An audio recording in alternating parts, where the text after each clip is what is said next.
We have just celebrated at Christmas the arrival of Jesus, the incarnate Son of God.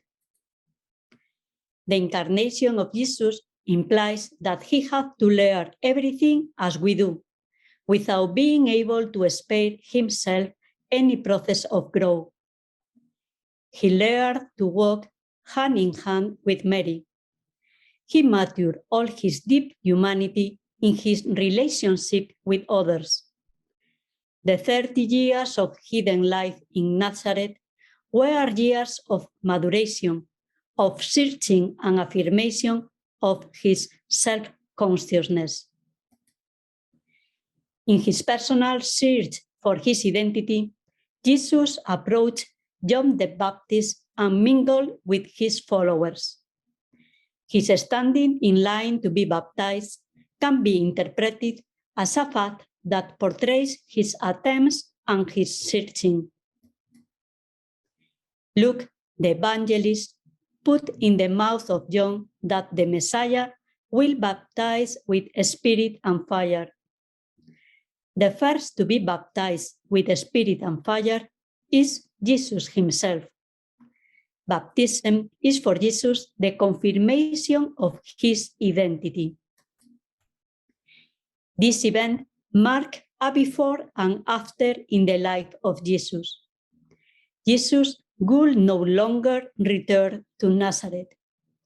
The baptism will trigger the beginning of his public life. What was this strong confirmation that it changed everything? You are my beloved Son.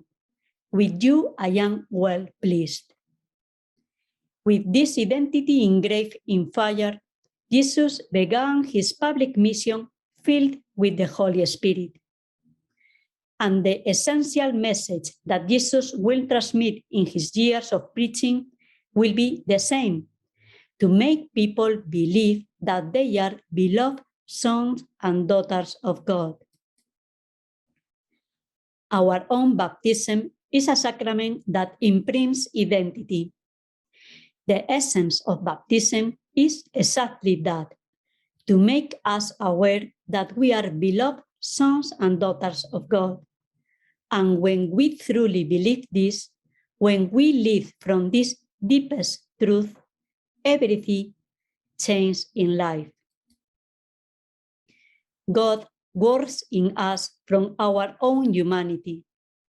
It is very difficult for someone who has never been loved, who is not blessed by anyone, to be able to believe that she is loved by God.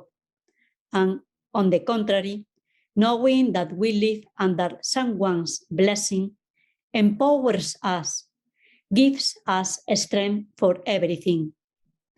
How good it is to know that someone speaks well of us. Perhaps it would be good to stop for a moment and remember gratefully the people in our lives who bless us. They make God's founding blessing credible to us.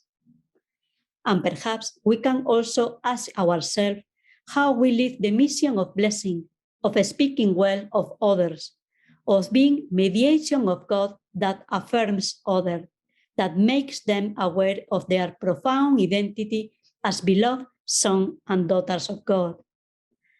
Our blessing gives others solid ground on which to stand. Jesus will exercise the public ministry that begins at his baptism along the lines indicated in the first reading.